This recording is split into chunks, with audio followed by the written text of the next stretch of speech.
March 17ರಂದು power star Puneeth Rajkumar ಅವರ 50ನೇ ಹುಟ್ಟುಹಬ್ಬ. ಸೊ ಅವರಿಲ್ಲ ಅಂದ್ರೂ ಕೂಡ ಅವರ ಅಭಿಮಾನಿಗಳೆಲ್ಲರೂ ಸೇರ್ಕೊಂಡು ಬೃಹತ್ತಾಗಿ ದೊಡ್ಡದಾಗಿ ಅವರ 50ನೇ ಹುಟ್ಟುಹಬ್ಬವನ್ನ ಈಗಾಗಲೇ ಸಂಭ್ರಮ ಹಾಗೂ ಸಡಗರದಿಂದ ಆಚರಣೆ ಮಾಡೋದಕ್ಕೆ ದೊಡ್ಡ ಮನೆಯ ಅಭಿಮಾನಿಗಳೆಲ್ಲರೂ ಸಹ ಈಗಾಗಲೇ ಸಕಲ ಸಿದ್ಧತೆಗಳನ್ನ ಮಾಡ್ಕೊಳ್ತಾ ಇದ್ದಾರೆ. ಸೊ ಒಂದ್ ಕಡೆ ಅಪ್ಪು ಅವರ 50ನೇ ಹುಟ್ಟುಹಬ್ಬ ಆದ್ರೆ ಇನ್ನೊಂದು 2002ರಲ್ಲಿ ಅಪ್ಪು ಅವರು ಮೊಟ್ಟ ಮೊದಲ ಬಾರಿಗೆ ನಾಯಕ ನಟನಾಗಿ ಸ್ಯಾಂಡಲ್ವುಡ್ಗೆ ಪಾದಾರ್ಪಣೆಯನ್ನ ಮಾಡಿದಂತಹ ಅಪ್ಪು ಸಿನಿಮಾ ರಿಲೀಸ್ ಆಗ್ತಾ ಇದೆ. ಸದ್ಯ ಇವಾಗ ನಾವು ನರ್ತಕಿ ಥಿಯೇಟರ್ ಹತ್ರ ಇದ್ದೀವಿ. ಸೊ ನರ್ತಕಿ ಥಿಯೇಟರ್ ಅಲ್ಲಿ ಮಾರ್ಚ್ 14ನೇ ತಾರೀಕು ಅಪ್ಪು ಸಿನಿಮಾ ಕರ್ನಾಟಕದಾದ್ಯಂತ ಭರ್ಜರಿಯಾಗಿ ಒಂದು ಓಪನಿಂಗ್ ಅನ್ನ ಪಡ್ಕೊಳ್ತಾ ಇದೆ. ಸೊ ನೀವು ನೋಡ್ತಾ ಇರಬಹುದು ದೃಶ್ಯಾವಳಿಗಳಲ್ಲಿ ಯಾವ ರೀತಿ ಇದೆ ಅಂತ ಹೇಳ್ಬಿಟ್ಟು ಅಪ್ಪು ಅವರ ಒಂದು ಏನು ಅಪ್ಪು ಸಿನಿಮಾ ರಿಲೀಸ್ ಆಗ್ತಾ ಇದೆ. ಬೃಹತ್ ಆದಂತಹ 80 ಅಡಿ ಎತ್ತರದ ಕಟೌಟ್ ಅನ್ನ ಈಗಾಗಲೇ ಬೆಂಗಳೂರು ನಗರದ ಒಂದು ನರ್ತಕಿ ಚಿತ್ರಮಂದಿರದ ಮುಂದೆ ನಿಲ್ಲಿಸಲಾಗಿದೆ. ಅಪ್ಪು ಅಂತಂದ ತಕ್ಷಣ ನೆನಪಾಗುವಂತದ್ದೇ ಅವರ ನಗುಮುಖ. ಸೊ ನಗುಮುಖದ ಸರದಾರನ 50ನೇ ಹುಟ್ಟುಹಬ್ಬ ಅಂತಂದ್ರೆ ಅಷ್ಟೇ ದೊಡ್ಡದಾಗಿರುತ್ತೆ, ಅಷ್ಟೇ ಸಂಭ್ರಮ ಹಾಗೂ ಸಡಗರದಿಂದ ಕೂಡ್ಲಾಗ್ತಾ ಇದೆ. ಅದರ ಜೊತೆಗೆ ನರ್ತಕಿ ಚಿತ್ರಮಂದಿರದಲ್ಲಿ ಈಗಾಗಲೇ ಏನು ಮಾರ್ಚ್ 14ನೇ ತಾರೀಕು ಅಪ್ಪು ಸಿನಿಮಾ ರಿಲೀಸ್ ಆಗ್ತಾ ಇದೆಯಲ್ಲ, ಸೊ ಲೈಟಿಂಗ್ ವ್ಯವಸ್ಥೆಯನ್ನ ಸಹ ಮಾಡ್ಲಾಗ್ತಾ ಇದೆ. ಸೊ ಅಪ್ಪು ಸಿನಿಮಾವನ್ನ ನೋಡ್ಬೇಕಾಗಿರುವಂತಹ ಏನ್ ನೋಡೋದಕ್ಕೆ ಬರ್ತಿದಾರಲ್ಲ ಅಭಿಮಾನಿಗಳು, ಅವ್ರಿಗೂ ಸಹ ಅನ್ನದಾನವನ್ನ ಸಹ ಏರ್ಪಡಿಸಲಾಗಿದೆ. ಅದರ ಜೊತೆಗೆ 14ನೇ ತಾರೀಕಿನೇ ಒಂದಷ್ಟು ಜನ ಅಭಿಮಾನಿಗಳು ನರ್ತಕಿ ಚಿತ್ರಮಂದಿರದ ಒಂದು ಅಪ್ಪು ಸಿನಿಮಾ ರಿಲೀಸ್ ಟೈಮ್ ಅಲ್ಲಿ ಸೊ ಅವರ ಹುಟ್ಟುಹಬ್ಬವನ್ನು ಮುಂಜಾಗೃತವಾಗಿ ಮಾಡ್ಲಾಗ್ತಾ ಇದ್ದಾರೆ.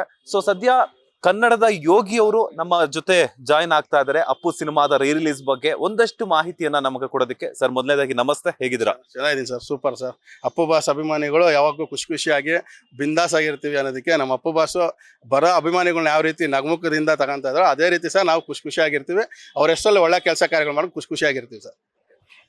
ಒಂದ್ ಕಡೆ ಡಬಲ್ ಧಮಾಕ ಅಂದ್ರೆ ಅಪ್ಪು ಅವರ 50ನೇ ಹುಟ್ಟುಹಬ್ಬ, ಅದ್ರ ಜೊತೆಗೆ 2002ರಲ್ಲಿ ರಿಲೀಸ್ ಆದಂತಹ ಮೊದಲ ಬಾರಿಗೆ ನಾಯಕ ನಟನಾಗಿ ನಡೆಸಿದಂತಹ ಅಪ್ಪು ಸಿನಿಮಾ ಸೊ ರಿಲೀಸ್ ಆಗ್ತಾ ಇರುತ್ತೆ. ಎಷ್ಟು ಖುಷಿ ಕೊಟ್ಟಿದೆ ದೊಡ್ಡ ಮನೆ ಫ್ಯಾನ್ಸ್ಗೆಲ್ಲನು ಅಂತ? ಸರ್ ಖುಷಿ ಯಾವ ರೀತಿ ಇದೆ ಅಂದ್ರೆ ನಮಗೆ ಯುಗಾದಿ ಹಬ್ಬ 30ನೇ ತಾರೀಕು ನಮಗೆ ಇವಾಗೆ ಯುಗಾದಿ ಹಬ್ಬ ಮಾಡ್ತಾ ಇದೀವಿ. 14ನೇ ತಾರೀಕು ಸಿನಿಮಾ ರಿಲೀಸ್ ಲೆಕ್ಕಾಚಾರದಲ್ಲಿ ಹಬ್ಬ ಮಾಡ್ತೀವಿ. ಯುಗಾದಿ ಹಬ್ಬ ಆದ್ಮೇಲೆ ಹೊಸ್ತಡಕ್ ಮಾಡ್ತೀವಲ್ಲ, ಅದು 50ನೇ ದಿನಕ್ಕೆ ಹೊಸ್ತಡಕ್ ಮಾಡ್ತೀವಿ. ನಮ್ಗಿದೆ ಯುಗಾದಿ ಹಬ್ಬ, ಹೊಸ್ತಡಕು ನಮ್ಗೆ ಅಪ್ಪು ಬಾಸ್ದು ಸಿನಿಮಾ ರಿಲೀಸು ಮತ್ತೆ ಅವ್ರ ಹುಟ್ಟದಬ್ಬ. ಒಂದ್ ಕಡೆ ಅಪ್ಪು ಅವರ 50ನೇ ಹುಟ್ಟುಹಬ್ಬ ಅಂದ್ರೆ ಇನ್ನೊಂದ್ ಕಡೆ ಅವ್ರಿಲ್ಲ ಅನ್ನುವಂತ ಕುರುಗು. ಅಂದ್ರೆ ಅವರು ಮಾಡಿರುವಂತಹ ಒಳ್ಳೆ ಕೆಲಸಗಳಲ್ಲಿ ನಾವು ಮಾಡುವಂತಹ ಒಂದು ದಾರಿ ದೀಪವಾಗಿ ತೋರಿಸ್ಕೊಟ್ಟು ಹೋಗಿದ್ದಾರೆ. ನಾವು ಮಾಡುವಂತಹ ಪ್ರತಿಯೊಂದು ಒಳ್ಳೆ ಕೆಲಸದಲ್ಲಿ ನಾನು ನಿಮ್ಮ ಜೊತೆ ಇರ್ತೀನಿ ಅಂತ ಹೇಳ್ಬಿಟ್ಟು ಅಪ್ಪು ಪವರ್ ಸ್ಟಾರ್ ಪುನೀತ್ ರಾಜ್ಕುಮಾರ್ ಅವರ ಫ್ಯಾನ್ಸ್ ಗೆಲ್ಲರಿಗೂ ಸಹ ಒಂದು ಸಂದೇಶವನ್ನ ಕೊಟ್ಟಿದೆ. ಆದ್ರೂ ಕೂಡ ಎಲ್ಲೋ ಒಂದ್ ಕಡೆ ಅವ್ರು ದೈಹಿಕವಾಗಿ ಇಲ್ಲ ಅನ್ನುವಂಥ ಕುರುಗು ಕೊರಗ್ತಾನೆ ಇರುತ್ತೆ. ಸೊ ಎಷ್ಟರ ಮಟ್ಟಿಗೆ ಕೊರಗುತ್ತೆ ಅಂತ ಸರ್? ಆ ಕೊರಗುನ ನೀಗಿಸಕ್ಕೆ ಅಂತಾನೆ ಸರ್ ನಮ್ಮ ಹೇಳ್ತಾ ಇಲ್ಲ ನಮ್ಮ ಅಶ್ವಿನಿ ಪುನೀತ್ ರಾಜ್ಕುಮಾರ್ ಅವ್ರಿಗೆ ಎಲ್ಲ ರಾಜಸ್ವಾಮಿ ಪರವಾಗಿ ಅವ್ರಿಗೆ ಹೃದಯಪೂರ್ವಕ ಧನ್ಯವಾದ ತಿಳಿಸ್ತಾ ಇದ್ದೀನಿ. ಆ ಕೊರಗು ನೀಗ್ಸೋಕ್ಕೋಸ್ಕರನೇ ಅಪ್ಪು ಸಿನಿಮಾನ ಹೋದ್ ಸತಿ ಜಾಕಿ ರಿಲೀಸ್ ಮಾಡಿದ್ರು, ಈ ಸತಿ ಅಪ್ಪು ರಿಲೀಸ್ ಮಾಡಿದ್ದಾರೆ. ಯಾರು ಹೇಳ್ತಾರ ಸರ್ ಅಪ್ಪು ಬಾಸು ನಮ್ಮ ಜೊತೆಲಿಲ್ಲ ಅಂತ ತಿಳ್ಕೊಳ್ಳೋರಿಗೆಲ್ಲ ಪ್ರತಿಯೊಬ್ಬ ಅಭಿಮಾನಿ ಮನ್ಸಲ್ಲಿದ್ದಾರೆ. ಪ್ರತಿಯೊಬ್ಬರು ಮನಸ್ಸಲ್ಲಿದ್ದು ಅಪ್ಪು ಬಾಸ್ ಅವ್ರು ಯಾವ ದಾರಿಲಿ ನಡೆದಿದ್ರು ಸರ್. ನಾವು ನಮ್ಗೆ ಹೇಳ್ತಾರೆ ಸರ್, ನಾವು ಅಪ್ಪು ಬಾಸ್ ಅವ್ರಿಗೂ ನಮಗೂ ಹೆಚ್ಚು ಕಮ್ಮಿ 1 ವರ್ಷ 2 ವರ್ಷ ಡಿಫ್ರೆನ್ಸ್ ಏಜ್ ಇಷ್ಟಲ್ಲ. ನಾವು ಅಪ್ಪು ಅವ್ರನ್ನ ಬಂದ್ಬಿಟ್ಟು ನಾವು ದೊಡ್ಡ ಅಣ್ಣವ್ರ ಅಭಿಮಾನಿ. ಫಸ್ಟ್ ಆಫ್ ಆಲ್ ನಾವು ಅಣ್ಣವ್ರನ್ನ ನೋಡಿ ನಾವು ಬೆಳೆದವರು. ಅಪ್ಪು ಬಾಸ್ನೆಲ್ಲ ಅಂತಂದ್ರೆ ನಾವು ಸಿನಿಮಾ ಥಿಯೇಟ್ರಲ್ಲಿ ಹೋಗಿ ನೋಡೋಕ್ಕಾಗ್ದವ್ರು ನಮ್ಮ ಮನೇಲಿ ಅವಾಗೆಲ್ಲ ಗಿವಿಲೆಲ್ಲ ಯಾವಾಗ ಬಂದ ಇದು ಮಾಡ್ದ ಅಂತಂದ್ರೆ ಸಿನಿಮಾ ನೋಡ್ಬೇಕಾದ್ರೆ ನಮ್ಮ ಏಜ್ವರೆಗೂ ಸಿನಿಮಾ ಆ ಲೆಕ್ಕಾಚಾರದಲ್ಲಿ ಅಪ್ಪು ಅವಾಗೇನೆ ನಾವು ಫಿದಾ. ಪುನೀತ್ ರಾಜ್ಕುಮಾರ್ದವ್ರದ್ದು ಯಾವ್ದೋ ಒಂದು ಸಿನಿಮಾ ಬಂದ್ಬಿಡೈತೆ ಟಿವಿಲಿ ಹಾಕ್ತವ್ರೆ ಅಂತಂದ್ರೆ ಸರ್, ಇವಾಗ ಹೆಂಗೆ ಇಂಡಿಯಾ ಪಾಕಿಸ್ತಾನ ಮ್ಯಾಚ್ ಇದು ಎಲ್ಲ ಬಂದಾಗುತ್ತೆ. ಆ ರೀತಿ ಆ ಟೈಮಲ್ಲಿ ನಡೀತಾ ಇತ್ತು. ನಮ್ಮ ಮನೇಲಿ ಟಿವಿಲೆಲ್ಲ ಇರಲಿಲ್ಲ ಸರ್. ನಾವು ಸುತ್ತಮುತ್ತ ಇರೋದಲ್ಲ, ಯಾರ ಮನೇಲಿ ಒಂದು ಟಿವಿ ಇದೆ ಅಲ್ಲೆಲ್ಲ ಹೋಗ್ಬಿಟ್ಟು ಒಂದು ವಟಾರದಲ್ಲಿ ಕುಂತ್ಕೊಂಡ್ಬಿಡ್ತಾ ಇದ್ದ ನಾವು. ಸುಮಾರು ಜನ ಹೊಡ್ಬಿಟ್ಟು ಅಣ್ಣವ್ರದ್ದು ಸಿನಿಮಾ ಬಿಟ್ಟ ಅಂತಂದ್ರೆ ಅಪ್ಪು ಬಾಸ್ ಸಿನಿಮಾ ಯಾವ್ದಾದ್ರು ಟಿವಿಲಿ ಆಗ್ತಾ ಇದ್ರೆ ಗೊತ್ತಾದ್ರೆ ಆ ರೀತಿ ಹೋಗ್ಬಿಟ್ಟು ಕುಂತ್ಕೊಂಡು ಸೆಲೆಬ್ರೇಷನ್ ಮಾಡ್ತಾ ಇದ್ದ. ಈ ರೀತಿ ಅಪ್ಪು ಬಾಸ್ದು ರಿಲೀಸ್ ಆಗಿ ಈಗ 23 ವರ್ಷ ಆಗಿದೆ. ಈಗಿನ ಜನ್ರೇಷನ್ಗಳಿಗೆ ಎಷ್ಟೋ ಜನಗಳಿಗೆ ಅಪ್ಪು ರಿಲೀಸ್ ಆಗ್ತಾನೆ ಇದ್ದ ಕ್ರೇಜ್ ಯಾರಿಗೂ ಗೊತ್ತಿರಲಿಲ್ಲ. ತುಂಬಾ ಜನ ಯೂತ್ಸ್ಗಳಿಗೆ ಅಪ್ಪು ಅಪ್ಪು ಅಪ್ಪು ಅಂತ ಏನಕ್ಕೆ ಅಂತಾರೆ, ಆಗೇನು ಸೆಲೆಬ್ರೇಷನ್ ಮಾಡಿದ್ರು ಅದಕ್ಕಿಂತ ಡಬಲ್ ಆಗಿ ಅಭಿಮಾನಿಗಳು ಎಲ್ಲ ರಾಜವಂಶದ ಅಭಿಮಾನಿಗಳು ಸೇರಿಕೊಂಡು ತುಂಬ ಹೊಸ ಸಿನಿಮಾಗೂ ಕಮ್ಮಿ ಇಲ್ದೇ ರೀತಿಲಿ ಸರ್ ಸೆಲೆಬ್ರೇಷನ್ ಸ್ಟಾರ್ಟ್ ಆಗ್ಬಿಟ್ಟಿದೆ. ಮಾಡಬೇಕು ಅನ್ನೋದು ಸ್ಟಾರ್ಟ್ ಆಗ್ಬಿಟ್ಟಿದೆ. ಅದಕ್ಕೆ ಮುಖ್ಯವಾದ ಕಾರಣ ನೋಡಬೇಕು, 1 ವಾರಕ್ಕೆ ಮುಂಚೆನೆ ಬ್ಯಾನರ್ಗಳು, ಈ ಥರ ಕಟೌಟ್ಗಳು, ಸಿಡಿಮದ್ದುಗಳು, ಅದಕ್ಕೆ ಆಲಾಭಿಷೇಕಗಳು ಈ ರೀತಿ ಮಾಡ್ಕೊಂಡು ಸ್ಟಾರ್ಟ್ ಮಾಡ್ತಾ ಇದ್ದಾರೆ. ಇನ್ನು ರಿಲೀಸಿನ ದಿನ ಭಯಂಕರ ಬೇರೆ ಲೆವೆಲಲ್ಲಿ ಇರುತ್ತೆ ಸರ್. ಯಾವ ಹೀರೋ ಹೇಳ್ತಾರಲ್ಲ ಸರ್, ಯಾರೇ ಬೇಕಾದರೂ ಹೀರೋಗಳು, ಈಗಿನ ಹೀರೋಗಳು ಏನು ಬೇಕಾದರೂ ದುಡ್ಡು ಕೊಟ್ಟು ಮಾಡಿಸ್ಬೋದು, ಇಲ್ಲ ಅವರ ಖುದ್ದಾಗೇನೋ ಮಾಡ್ಬೋದು. ಅಪ್ಪು ಬಾಸು ತೀರೋದ್ಮೇಲೂ ಅಭಿಮಾನಿಗಳು ಸಂಪಾದನೆ ಮಾಡಕ್ ತಾಕತ್ತಿರೋಂತ ಇರೋದು ಅಂದ್ರೆ ಈಗುನ ಸರ್ ಅಪ್ಪು ಇಲ್ಲ ಅಂತ ನೀವೇ ಹೇಳ್ತಾ ಇದ್ರಲ್ಲ, ಅದು ಸುಳ್ಳು. ಹೊಸ ಈಗಿನ ಜನ್ರೇಷನ್ ಯೂತ್ಗಳು ಅಪ್ಪು ಇದ್ದಾರೆ ಅನ್ಕೊಂಡು ಖುಷಿಯಾಗಿ ಬಂದು ಸೆಲೆಬ್ರೇಷನ್ ಮಾಡ್ತಾರೆ ಸರ್. ಅದು ಅಪ್ಪು ಅವ್ರಿಗಿರೋಂಥ ಇದು. ಯಾವುದೇ ಹೀರೋಗಳು ಸರ್ ಬರೀ ಜಾತ್ರೆ ಮಾಡೋಕ್ಕಾಗೋದು, ಇತಿಹಾಸನ ಚರಿತ್ರೆ ಸೃಷ್ಟಿ ಮಾಡಕ್ ತಾಕತ್ತಿರೋದು ಅಣ್ಣವ್ರ ಕುಟುಂಬದಲ್ಲಿ, ಅದರಲ್ಲೂ ಅಪ್ಪು ಬಾಸ್ ಒಬ್ಬರಿಗೆ ಸರ್. ನಿಮ್ಮ ಖುಷಿ ನೋಡ್ತಾ ಇದ್ರೆ ಆ ಒಂದು ಕ್ಷಣಕ್ಕಾಗಿ ಎಲ್ಲರೂ ಎಷ್ಟು ಈಗರ್ಲಿ ವೆಯ್ಟ್ ಮಾಡ್ತಿದ್ರ ಅನ್ನುವಂಥ ಒಂದು ಆಸೆ ಕಣ್ಮುಂದೆ ಬರ್ತಾ ಇದೆ. ಸೊ ಏನೆಲ್ಲ ಸಂಭ್ರಮ ಸಡಗರವನ್ನ ಹಮ್ಮಿಕೊಂಡಿದ್ರ ರೀ ರಿಲೀಸ್ ದಿನ? ದೊಡ್ಡ ಮನೆ ಅಭಿಮಾನಿಗಳೆಲ್ಲ ಬರ್ತಾರೆ, ಅದ್ರ ಜೊತೆಗೆ ದೊಡ್ಡ ಮನೆ ಕುಟುಂಬನೂ ಸಹ ಬರ್ತಾ ಇದೆ. ಸೊ ಈ ಅನ್ನದಾನ ಆಗಿರ್ಬೋದು, ಇವಾಗ ಅಪ್ಪು ಬರ್ತಡೇ ಅಂದ ತಕ್ಷಣ ಅನ್ನದಾನ, ರಕ್ತದಾನ ಅದೆಲ್ಲ ಬರ್ತಾ ಇರುತ್ತೆ. ಸೊ ಇಲ್ಲಿ ನರ್ತಕಿ ಚಿತ್ರಮಂದಿರದ ಹತ್ರ ಏನೆಲ್ಲ ಒಂದು ವ್ಯವಸ್ಥೆಗಳನ್ನ ಮಾಡ್ಕೊಂಡಿದ್ರ ಅಂತ ಸರ್? ಈಗ ಆಲ್ರೆಡಿ ಒಂದು ಯಾವ ರೀತಿ ಸೆಲೆಬ್ರೇಷನ್ ಮಾಡಬೇಕು ಅಂತ ಪ್ಲಾನ್ ಹಾಕೊಂಡಿದ್ದಾರೆ ಅಂತಂದ್ರೆ, ಆಲ್ರೆಡಿ ಮೈಸೂರಲ್ಲಿ ಸರ್ ಗಾಯತ್ರಿ ಚಿತ್ರಮಂದಿರ ಸೋಲ್ಡ್ ಔಟ್ ಬೋರ್ಡ್ ಹಾಕ್ಬಿಟ್ಟಿದೆ. ಯಾವ ಹೀರೋಗೂ ಈಗ ಹೇಳ್ತಲ್ಲ, ಅದು ರಿಲೀಸ್ಗೆ ಸರ್, ಹೊಸ ಹೀರೋಗಳಿಗೆ ಮಾಡೋಕ್ಕೆ ಅವಾಗೆಲ್ಲ ತಾಕತ್ತಿದ್ದು. ನಾವು ಅಣ್ಣವ್ರದ್ದು ಹೇಳ್ತಾ ಇರೋದು, ಅಣ್ಣವ್ರ ಸಿನಿಮಾ ಮಾತ್ರನೇ ಈ ರೈಸ್ ಕೋರ್ಸಲ್ಲಿ ಟಿಕೆಟ್ ಕೊಡೋದು, ಈ ಪ್ರಶ್ನೆ ಎಲ್ಲ ಕೊಟ್ಟ ಅಂತಂದ್ರೆ ಅಲ್ಲಿಂದ ಮಾಗಡಿ ರೋಡು ಲೈನ್ಗಳಿಂದ ಅದು ಒಂದೊಂದು ವಾರಕ್ಕೆ ಟಿಕೆಟ್, ಒಂದು ವಾರಕ್ಕೆ ಮುಂಚೆ 10 ದಿನಕ್ಕೆ ಕೊಡ್ತಾ ಇದ್ದು. ಆ ಲೆವೆಲ್ಗೆ ಒಂದು ರಿಲೀಸ್ ಸಿನಿಮಾ ಇನ್ನೂ ಟಿ ವಿಲಿ ಬರ್ತಾ ಇದೆ, ಓಡ್ತಾ ಇದೆ. ಆದ್ರೂ ಜನಗಳು ಒಂದು ವಾರಕ್ಕೆ ಮುಂಚೆ ಟಿಕೆಟು ಬ್ಲಾಕ್ ಮಾಡಿದ್ದಾರೆ. ಅದೇ ಈಗ ನರ್ತಕಿ ಥಿಯೇಟ್ರ್ ಓನರ್ ಹತ್ರ ಮಾತಾಡಕ್ಕೆ ಬಂದಿದ್ದು, ಅವ್ರು ಅದೇ ಹೇಳ್ತಾ ಇದ್ರು, ಮಾರ್ನಿಂಗ್ ಶೋ ಎಲ್ಲ ಫುಲ್ ಆಗ್ಬಿಟ್ಟಿದ್ಯಪ್ಪ, ಫ್ಯಾನ್ಸ್ಗಳು ಸ್ವಲ್ಪ ಜನ ನಾವೆಲ್ಲ ಕೇಳ್ಕೊಂಡು ಏನಾದರೂ ಫ್ಯಾನ್ಸ್ ಏನಾದರೂ ಮಾಡಿ ಅಂತ ನಾವು ಎಲ್ಲ ಅಭಿಮಾನಿಗಳ ಒತ್ತಾಯದ ಮೇರೆಗೆ ಕೇಳ್ತಾ ಇದ್ದೀವಿ. ಒಂದು ಪರ್ಮಿಷನ್ ಕೊಟ್ಟ ಅಂತಂದ್ರೆ 6 ಗಂಟೆ ಶೋ ಆಗ್ತೀವಿ. ಪರ್ಮಿಷನ್ ಕೊಟ್ಟರೆ ಈ ಥರ ಓದ್ಸತಿ ಎಲ್ಲ ಪಾಪ ಜಾಕಿ ಸಿನಿಮಾಗೆ ಧೂಳು ಎಬ್ಬಿಸ್ಬಿಟ್ಟಿದ್ರು ಸರ್. ಭಯಂಕರ ಸೆಲೆಬ್ರೇಷನ್ ಮಾಡಿ ಮೈನ್ ರೋಡೇ ಬ್ಲಾಕ್ ಮಾಡಿ ಪಟಾಕಿಗಳು ಹೊಡೆದು ಸಿಕ್ಕಾಪಟ್ಟೆ ಮಾಡಿಬಿಟ್ಟಿದ್ರು. ಆದ್ದರಿಂದ ನೋಡೋಣ, ಪರ್ಮಿಷನ್ ಕೊಟ್ಟರೆ ನಿಮ್ಗೆ ಸಾಯಂಕಾಲದ ಮೇಲೆ ತಿಳಿಸ್ತೀವಿ ಅಂತ ಹೇಳಿದ್ದಾರೆ. ಆಲ್ರೆಡಿ 10:15 ಶೋದು ಟಿಕೆಟ್ಗಳು ಇಲ್ಲ ಇಲ್ಲಿ. ಮುಂದಿನ ದಿನದಲ್ಲಿ ಇವಾಗ ಸಾಯಂಕಾಲ ಗೊತ್ತಾಗುತ್ತೆ. 6:15 ಶೋ ಬಂತಂದ್ರೆ ಅದು 5 ನಿಮಿಷ ಏನಾದರೂ ಓಪನ್ ಆಯಿತು ಅಂತಂದ್ರೆ ಅದು ಬ್ಲಾಕ್ ಆಗಿಬಿಡುತ್ತೆ ಸರ್. ಏನಕ್ಕೆ ಇದು ಜಾಕಿಗೆ ನಾನೇ ಸಾಕ್ಷಿ ಸರ್. ಪ್ರಸನ್ನ ಥಿಯೇಟ್ರಲ್ಲಿ ಟಿಕೆಟ್ ಸಿನಿಮಾ ರಿಲೀಸ್ ಆಗ್ತಾ ಇದೆ ಅಂತ ಗೊತ್ತಾಗಬೇಕಾದ್ರೆ ಥಿಯೇಟ್ರ್ ಓನರು ವಿನಯ್ ಅವರು ನಮ್ಗೆ ಸ್ವಲ್ಪ ಪರಿಚಯ. ಅವ್ರ ಹತ್ರ ಮಾತಾಡಿದ್ದು, ಈ ರೀತಿ ನಾವಿರೋದು ಮಾಗಡಿ ರೋಡಲ್ಲ ಸರ್, ನಾವು ಆ ಕಡೆನೇ, ನಮ್ಮದು ಭದ್ರಕೋಟೆ ಮಾಗಡಿ ರೋಡ್ ಅಗ್ರಹಾರ ಅಂದರೆ ಸರ್ ಇವಾಗಿಂದೆಲ್ಲ ಬೇಕಾರೆ ಇತಿಹಾಸ ಚೆಕ್ ಮಾಡಿ ನೋಡಿ. ಪ್ರಸನ್ನ, ಪ್ರಮೋದು, ಈ ವೀರೇಶ್ಗಳಲ್ಲಿ ಸೆಲೆಬ್ರೇಷನ್ ಮಾಡ್ತಾ ಇದ್ದಂಥ ಇದು ಬೇರೆ ಕಡೆ ಎಲ್ಲೂ ಆ ರೀತಿ ಆ ಸ್ಟಾರ್ಗಳು ತೊಗೊಂಡೋಗೋದು, ಜನಗಳು ರೋಡೇ ಇದು ಮಾಡ್ಕೊಂಡು ಹೋಗೋದು ಎಲ್ಲ ಆ ರೀತಿ ತುಂಬ ಗ್ರ್ಯಾಂಡಾಗಿ ಸೆಲೆಬ್ರೇಷನ್ ಮಾಡ್ತಾಯಿದ್ರು. ಆ ರೀತಿಯಿಂದ ನಾವು ಅಲ್ಲಿ ಮಾಡ್ತಾಯಿದ್ವು. ಅದರಿಂದ ಥಿಯೇಟ್ರ್ ಹತ್ರ ಮಾತಾಡಿ, ನಾವು ಥಿಯೇಟ್ರ್ ಓನರ್ ಹತ್ರ ಮಾತಾಡಿ ಈ ಥರ ಸ್ಪ್ಯಾನ್ ಶೋ ಬೇಕು ಅಂತಂದ್ರೆ ಅವರು ಒಂದು ರೀತಿ ಥಿಯೇಟ್ರ್ ಓನರ್ ಅವರು, ಸರ್ ಹಳೆ ಸಿನಿಮಾ ಸ್ಪೆಷಲ್ ಶೋ ಕೇಳ್ತಾ ಇದ್ದೀರಾ ನೀವು, ಟಿಕೆಟ್ ಆಗುತ್ತೋ ಇಲ್ವೋ ಅಂತ ಹೇಳ್ಬಿಟ್ಟು, ಫುಲ್ ಆಗುತ್ತೋ ಇಲ್ವೋ ಅಂತ ಹೇಳ್ಬಿಟ್ಟು ಇದು ಒಂದು ರೀತಿಯಾಗಿ ಡೌಟಾಗಿ ಕೇಳಿದ್ರು. ಸರ್ 10:15 ಶೋ ಫುಲ್ ಆಗಿಬಿಟ್ರೆ ಸಾಕು ಸರ್ ಅಂತ.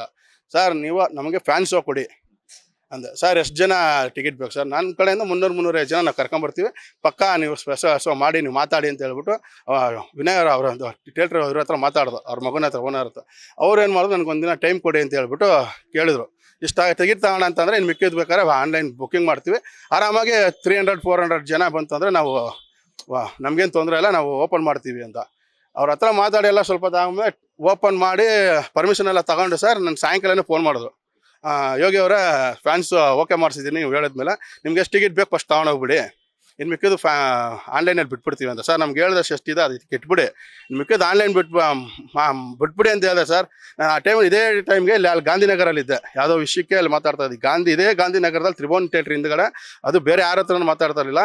ಈ ನಮ್ಮ ರಾಜ್ ಸಿನಿಮಾ ಶ್ರೀನಿವಾಸ ಮೂರ್ತಿ ಪ್ರೊಡ್ಯೂಸರ್ ಇದ್ದಾರೆ, ಅದಕ್ಕೆ ಸಂಬಂಧಪಟ್ಟಂತೆ ಏನೋ ವಿಷಯ ಮಾತಾಡ್ಬೇಕಾದ್ರೆ ಅವ್ರ ಹತ್ರ ಮಾತಾಡ್ತಾರೆ. ಫೋನ್ ಬಂತು, ಇವಾಗ ಅವರೇ ಆಗಿದೆ ಹಿಂಗೆ ಅಂತ ಇಟ್ಟು ಕೊಟ್ಬಿಡಿ ಅಂತ ಹೇಳ್ಬಿಟ್ಟು ಒಳಗಡೆ ಅವ್ರ ಹತ್ರ ಮಾತಾಡ್ಕೊಂಡು ಹಿಂಗೆ ಆಚೆ ಬರೋ ಅಷ್ಟೊತ್ತಿಗೆ ಆನ್ಲೈನ್ ಬಿಟ್ಟಿದ್ದೀನಿ ಅಂತ ಹೇಳ್ತೀನಿ.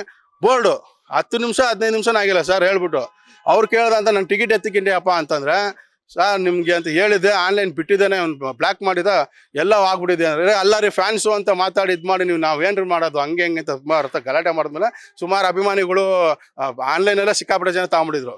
ಸಂಘದವ್ರಿಗೆ ಯಾರಿಗೆ ಸಿಕ್ಕಿಲ್ಲ. ಆಮೇಲೆ ತಿರ್ಗಾ ಎಲ್ಲ ಫ್ಯಾನ್ಸ್ ಅಭಿಮಾನಿಗಳಿಗೋಸ್ಕರ ಗಲಾಟೆ ಮಾಡಿ 4 ಗಂಟೆ ಶೋ. ಅದೆಲ್ಲ ಇತಿಹಾಸ ಅಲ್ವ ಸರ್? ಒಬ್ಬ ಮನುಷ್ಯ ಬದುಕಿರ್ಬೇಕಾದ್ರೆ 400-500 ಜನ ಥಿಯೇಟ್ರ್ ಕರ್ಸೋಕ್ಕೆ ಮಾರ್ನಿಂಗ್ ಶೋ ಕಷ್ಟ.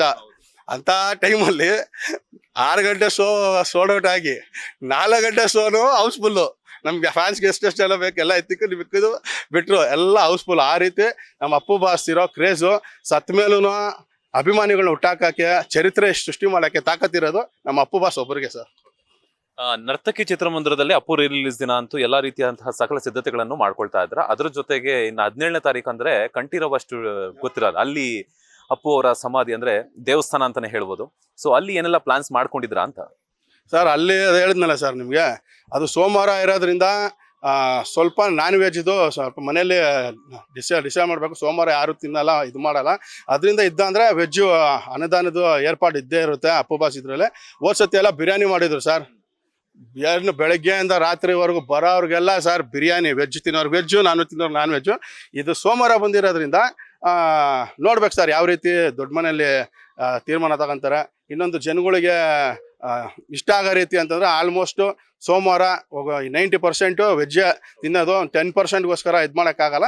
ನೋಡ್ಬೇಕು ಸರ್. ಆವತ್ತು ಬೆಳಗ್ಗೆಯಿಂದ ರಾತ್ರಿವರೆಗೂ ಅನುದಾನ ಇರುತ್ತೆ, ಬೇರೆ ಬೇರೆ ಪ್ರೋಗ್ರಾಮ್ಗಳಿದೆ, ರಕ್ತದಾನ ನಡೆಯುತ್ತೆ, ನೇತ್ರದಾನ ನಡೆಯುತ್ತೆ, ಮತ್ತು ಅಪ್ಪು ಬಾಸ್ ಹೆಸರಲ್ಲಿ ಗಿಡಗಳು ಕೊಡೋ ಕಾರ್ಯಕ್ರಮ ಇದೆ.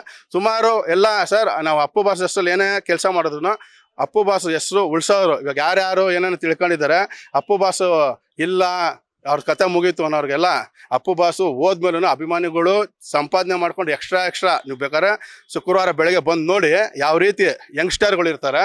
ಅಪ್ಪು ಬಾಸ್ಗೋಸ್ಕರ ಪ್ರಾಣ ಕೊಡೋರು ಬಂದಿರ್ತಾರೆ. ಒಳಗಡೆ ಯಾವ ರೀತಿ ಸೆಲೆಬ್ರೇಷನ್ ಆಗುತ್ತೆ, ಹೊಸ ಹೀರೋಗಳಿಗೂ ನಡೆಯಲ್ಲ ಸೆಲೆಬ್ರೇಷನ್, ಆ ರೀತಿ ಸೆಲೆಬ್ರೇಷನ್ ಒಳಗಡೆ ಮಾಡ್ತಾರೆ ಸರ್. ಈಗ ನೀವು ಮಾತಾಡ್ತಾ ಹೇಳ್ತಾ ಇದ್ರಿ ನೀವು ಥಿಯೇಟರ್ ಓನರ್ ಜೊತೆನೂ ಸಹ ಸಂಪರ್ಕದಲ್ಲಿದೆ ಅಂತ ಹೇಳ್ಬಿಟ್ಟು. ಸೊ ಎಷ್ಟು ಗಂಟೆಗೆ ಶೋ ಸ್ಟಾರ್ಟ್ ಆಗ್ತಿದೆ, ಹಾಗೇನೆ ಎಷ್ಟೆಷ್ಟು ಗಂಟೆಗೆ ಶೋಗಳಿದೆ ಅಂತ ಸರ್? ಅದು ಈಗ ಸದ್ಯಕ್ಕೆ 5 ಶೋ ಏನೋ ಮಾಡಬೇಕು ಅಂತಿದೆ. ಅದೇ ಬೆಳಗ್ಗೆ 10 ಗಂಟೆ ಅಂದರೆ ರಾತ್ರಿ 10 ಗಂಟೆ ಶೋ ಇದು ಮಾಡಬೇಕು ಅಂತ. ಇದು ಫ್ಯಾನ್ಸ್ದು ನೋಡ್ಕೊಂಡು ಬೆಳಿಗ್ಗೆ 6 ಗಂಟೆ ಶೋ, ಅದು 6 ಗಂಟೆ ಶೋ ಕೊಟ್ಟು ಅದು ಆಗೋಯ್ತು ಅಂದರೆ 4 ಗಂಟೆ ಶೋ ಆದರೂ ಆಗ್ಬೋದು ಇಲ್ಲೇ ಮತ್ತು ವೀರೇಶ್ ಥಿಯೇಟ್ರಲ್ಲಿ. ಆ ರೀತಿ ಜನಗಳ ಡಿಮ್ಯಾಂಡ್ ಇದೆ. ಸೊ ಅಪ್ಪು ಬಾಸ್ ಸಿನಿಮಾನ ನೋಡಲೇಬೇಕು, ನಾವು ಸೆಲೆಬ್ರೇಷನ್ ಮಾಡಲೇಬೇಕು ಅಂತ ಯಾವ ರೀತಿ ಪೊಲೀಸ್ ಅವರು ಅದಕ್ಕೆ ಸಹಕಾರ ಕೊಡ್ತಾರೆ ಅದ್ರ ಮೇಲೆ ಡಿಪೆಂಡ್ ಆಗುತ್ತೆ ಸರ್. ದೊಡ್ಡ ಮನೆ ಫ್ಯಾಮಿಲಿ ಎಲ್ಲ ಬರ್ತಾರ 10:30 ಶೋಗೆ ಅಂತ? ಹ್ಞೂ ಸರ್, ಬರ್ತಾರೆ ಸರ್. ಇದು ಹೇಳ್ತಾರಲ್ಲ ಸರ್, ಅಪ್ಪು ನಮಗೆ ಇದೇ ಹೊಸ ಸಿನಿಮಾ ಸರ್. ಅಪ್ಪು ಬಾಸ್ದು ಹೊಸ ಸಿನಿಮಾ ಬರಲ್ಲ ಅನ್ನೋರಿಗೆಲ್ಲ ನಮ್ಮ ಅಶ್ವಿನಿ ಮೇಡಮ್ ಅವರು ಅವ್ರಿಗೆ ಅದೇ ಹೇಳ್ತಾರೆ, ಎಲ್ಲ ರಾಜಕೀಯ ನಿಮ್ಗೆ ಅದಕ್ಕೆ ಒಂದು ಕೃತಜ್ಞತೆ ತಿಳಿಸಿರೋದು. ನಮ್ಗೆ ಇದೇ ಹೊಸ ಸಿನಿಮಾ ಸರ್. ಏನು ಸೆಲೆಬ್ರೇಷನ್ ಮಾಡಬೇಕು, ಹೊಸ ಸಿನಿಮಾಗೆ ಯಾವ ರೀತಿ ಬಂದು ಅಪ್ಪು ಬಾಸ್ ಇರುವಾಗ ಅಪ್ಪು ಬಾಸ್ ಬರ್ತಾಯಿದ್ರು, ಅಣ್ಣವ್ರ ಕುಟುಂಬ ಬರ್ತಾಯಿತ್ತು, ಆ ರೀತಿ ಅಪ್ಪು ಸಿನಿಮಾಗೂ ದೊಡ್ಡ ಮನೆಯಿಂದ ಯಾರ್ಯಾರು ಬರಬೇಕು ಎಲ್ಲ ಬರ್ತಾ ಇದ್ದಾರೆ. ಮಾರ್ನಿಂಗ್ ಶೋಗೆ ಆ ಹಬ್ಬನ ನೋಡೋಕ್ಕೆ, ಕಣ್ ತುಂಬ್ಕೊಳ್ಳೋಕ್ಕೆ ಕಾತುರವಾಗಿ ಅಭಿಮಾನಿಗೊಳಿಸಿ ಅವರು ಕಾಯ್ತಾ ಇದ್ದಾರೆ ಸರ್ ದೊಡ್ಡ ಮನೆಯವರು. ಈಗಾಗಲೇ PRK ಪ್ರೊಡಕ್ಷನ್ ಅಲ್ಲಿ ಟ್ರೈಲರ್ ಮೊನ್ನೆ ಅಷ್ಟೇ ರಿಲೀಸ್ ಆಯ್ತು ಸಂಜೆ 5 ಗಂಟೆಗೆ. ಸೊ ಈಗಾಗಲೇ ನೋಡಿದವ್ರಂತಾರೆಲ್ಲ ಆ ಒಂದು ಓಪನಿಂಗ್ ದಿನಕ್ಕೋಸ್ಕರ ವೆಯ್ಟ್ ಮಾಡ್ತಿದೀವಿ ಅಂತ ಹೇಳ್ಬಿಟ್ಟು ಎಲ್ಲ ಕಮೆಂಟ್ಸ್ ಮೂಲಕ ಒಂದು ತಮ್ಮ ಅಭಿಪ್ರಾಯವನ್ನು ವ್ಯಕ್ತಪಡಿಸ್ತಾ ಇದ್ದಾರೆ. ಸೊ ಆ ಒಂದು ಮೂಮೆಂಟ್ಗೋಸ್ಕರ ನೀವೆಷ್ಟು ವೆಯ್ಟ್ ಮಾಡ್ತಿದ್ದೀರಾ ಅಂತ ಸರ್? ಅದೇ ನಮಗೆ ಈ ಸಿನಿಮಾ ಆ ಟ್ರೈಲರು ಹೊಸ ಸಿನಿಮಾ ಥರ ಬಿಡಬೇಕಾದ್ರೆ ಅದು ನೋಡ್ಬೇಕಾದ್ರೆ ನಾವು ಅವಾಗೆಲ್ಲ ನಮಗೆ ಈ ಟ್ರೈಲರ್ ಇರಲಿಲ್ಲ 2003 ನಮಗೆ ಇದ್ರ ಬಗ್ಗೆ ಎಲ್ಲ ಟ್ರೈಲರ್ಗೆ ಒಂದು ಹಬ್ಬ ಮಾಡಬೇಕು, ಅದು ಮಾಡಬೇಕು ಎಲ್ಲ. ಈಗ ಅದೆಲ್ಲ ನೋಡಾದ್ಮೇಲೆ ಸರ್ ನಮಗೆ ಯಾವ ರೀತಿ ಫೀಲ್ ಆಗ್ತಾ ಇದೆ ಅಂದರೆ, ಅಯ್ಯೋ ಇದನ್ನೆಲ್ಲ ನೋಡೋಕೆ ನಮ್ಮ ಅಪ್ಪು ಬಾಸ್ ಇರಬೇಕಾಯ್ತು. ಅಂದರೆ ಅಪ್ಪು ಬಾಸ್ ಮುಖಾಂತರ ನಮ್ಮ ಅಶ್ವಿನಿ ಮೇಡಮ್ ನೋಡ್ತಾರೆ. ಆದ್ರೂ ಅಭಿಮಾನಿಗಳ ಕೊರಗೆ ಏನು ಅಂತಂದರೆ, ನಮ್ಮ ಮನಸ್ಸಲ್ಲಿ ಪ್ರತಿಯೊಬ್ಬರು ಅಭಿಮಾನಿಗಳು ಮಾಡಿದ್ರೆ ನಮ್ಮ ಮನಸ್ಸಲ್ಲೇ ಜೊತೆಲಿ ಇದನ್ನು ನೋಡ್ತಾ ಇರ್ತಾರೆ. ಅಪ್ಪು ಬಾಸ್ ಮೇಲ್ಗಡೆಯಿಂದ ಯಾವುದನ್ನ ರೀತಿಯಲ್ಲಿ ನಮಗೆ ನೋಡಿ ಅವರು ಎಂಜಾಯ್ ಮಾಡ್ತಾರೆ. ಇಂಥ ಅಭಿಮಾನಿಗಳನ್ನ ನಮಗೆ ಸರ್, ನಾವು ಹೆಂಗೆ ಅಪ್ಪು ಅಣ್ಣವ್ರ ಕುಟುಂಬನ ನಾವು ಅಭಿಮಾನಿ ಅವ್ರ ದೇವರು ಅಂತ ನಾವು ಪೂಜಿಸ್ತೀವಿ, ಅವ್ರು ನಮ್ಮನ್ನ ದೇವರು ಅಂತ ಪೂಜಿಸ್ತಾರೆ ಸರ್. ಅದೇ ರೀತಿ ಅಭಿಮಾನಿಗಳು ದೇವರುಗಳು ಅವ್ರ ಕುಟುಂಬನ ದೇವ್ರ ತರ ನಾವು ಪೂಜಿಸ್ತೀವಿ, ಅವರು ನಮ್ಮನ್ನ ದೇವ್ರ ರೀತಿ ಮೇಲ್ಗಡೆಯಿಂದ ನೋಡಿ ಸಂತೋಷ ಬೀಳ್ತಾರೆ ಸರ್. ಪಕ್ಕಾ ಸರ್. ನೋಡಿದ್ರಲ್ಲ, ಒಂದ್ ಕಡೆ ಅಪ್ಪು ಅಭಿಮಾನಿಗಳ ಸಂಭ್ರಮ ಸಡಗರ ತುಂಬಿದ್ರೆ, ಮತ್ತೊಂದ್ ಕಡೆ ನರ್ತಕಿ ಚಿತ್ರಮಂದಿರದಲ್ಲಿ ಅಪ್ಪು ಅವರ ಕಟೌಟ್ಗಳಾಗಿರ್ಬೋದು, ಪೋಸ್ಟರ್ಗಳಾಗಿರ್ಬೋದು, ಎಲ್ಲಾ ರೀತಿಯಾದಂತಹ ಸಕಲ ಸಿದ್ಧತೆಗಳನ್ನು ಸಹ ದೊಡ್ಡ ಮನೆಯ ರಾಜವಂಶಸ್ಥದ ಎಲ್ಲ ಅಭಿಮಾನಿಗಳು ಸಹ ಈಗಾಗಲೇ ಸಕಲ ಸಿದ್ಧತೆಗಳನ್ನ ಮಾಡ್ಕೊಂಡಿದ್ದಾರೆ. ಅಂದ್ರೆ ಮಾರ್ಚ್ 14ನೇ ತಾರೀಕು ಏನು ಅಪ್ಪು ಸಿನಿಮಾ ರಿಲೀಸ್ ಆಗ್ತಾ ಇದೆ. ಸೊ ಈ ಒಂದು ಕ್ಷಣಕ್ಕಾಗಿ ಎಲ್ಲಾ ಕರ್ನಾಟಕದಾದ್ಯಂತ ದೊಡ್ಡ ಮನೆ ಅಭಿಮಾನಿಗಳು ಸಹ ಈಗಲ್ಲಿ ವೇಟ್ ಮಾಡ್ತಾ ಇದ್ದಾರೆ. ಇದಿಷ್ಟು ಸದ್ಯ ನರ್ತಕಿ ಚಿತ್ರಮಂದಿರದ ಇರುವಂತಹ ಒಂದು ದೃಶ್ಯಾವಳಿಗಳ ಒಂದು ಮಾಹಿತಿ. ಕ್ಯಾಮ್ರಾ ಪರ್ಸನ್ ರಾಘವೇಂದ್ರ ಸ್ವಾಮಿ ಜೊತೆ Manjunath Srinivas, boss TV Kannada, Bengaluru. Latest ಹಾಗೂ ಇಂಟ್ರೆಸ್ಟಿಂಗ್ ಸುದ್ದಿಗಳಿಗಾಗಿ ಬಾಸ್ ಟಿವಿ ಕನ್ನಡ ಚಾನೆಲ್ನ ಸಬ್ಸ್ಕ್ರೈಬ್ ಮಾಡಿ. ಹಾಗೆಯೇ ಬೆಲ್ ಐಕಾನ್ ಪ್ರೆಸ್ ಮಾಡಿ. ಇದರ ಜೊತೆಗೆ ಫೇಸ್ಬುಕ್, ಇನ್ಸ್ಟಾಗ್ರಾಮ್, ಎಕ್ಸ್ ನಲ್ಲೂ ಮಿಸ್ ಮಾಡದೆ ಫಾಲೋ ಮಾಡಿ.